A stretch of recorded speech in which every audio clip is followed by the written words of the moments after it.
ఇప్పుడు coach will never become a player. Correct. Player will become a coach.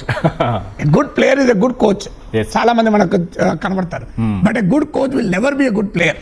ఇప్పుడు నేను రాజకీయాలు విశ్లేషిస్తా, వ్యూహాలు చెప్తా, కానీ నేను పోటీ వెళ్తున్నా. మీరు ఇప్పుడు ఐఏఎస్ లో సెలెక్ట్ కాని వాళ్ళంతా ఐఏఎస్ బ్రహ్మాండమైన కోచింగ్ ప్లేయర్ కాస్తారు. అందువల్ల these are two different fields. Coaching is different, playing is different. Actual మిగిలిపోతాడా ఇప్పుడు డౌట్. సో అందువల్ల ప్రశాంత్ కిషోర్ ఒకదానికి అప్రిషియేట్ చేయాలి. ఈ మేడ్ ఎ వండర్ఫుల్ ఎఫర్ట్. 3 ఏళ్ల పాటు పాదయాత్ర చేశాడు. బీహార్ లాంటి కులాల కుంపటిలో దిగాడు. ఇది మామూలు విషయం కాదు కదా. క్షేత్రస్థాయిలో ఆయన ఎవరో తెలియని వాడు అందరికీ తెలుసు. మీకు ఏ రాజకీయ పార్టీ పోటీ చేయాలని ఎక్కువ సిద్ధం చేశాడు. బీజేపీ కూడా చేయలే, ఆ జేడీ చేయలే, ఆ జేడీ చేయలే.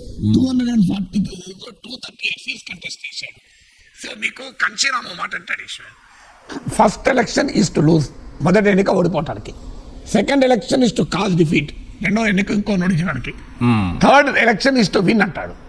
అంటే ఫస్ట్ ఎలక్షన్ లో 0, సెకండ్ ఎలక్షన్ లో కింగ్ మేకర్, థర్డ్ ఎలక్షన్ లో కింగ్. సో ఇప్పుడు ప్రశాంత్ కిషోర్ 0తో మొదలయ్యాడు. అవును, చూద్దాం నెక్స్ట్ ఎలక్షన్ లో కింగ్ మేకర్.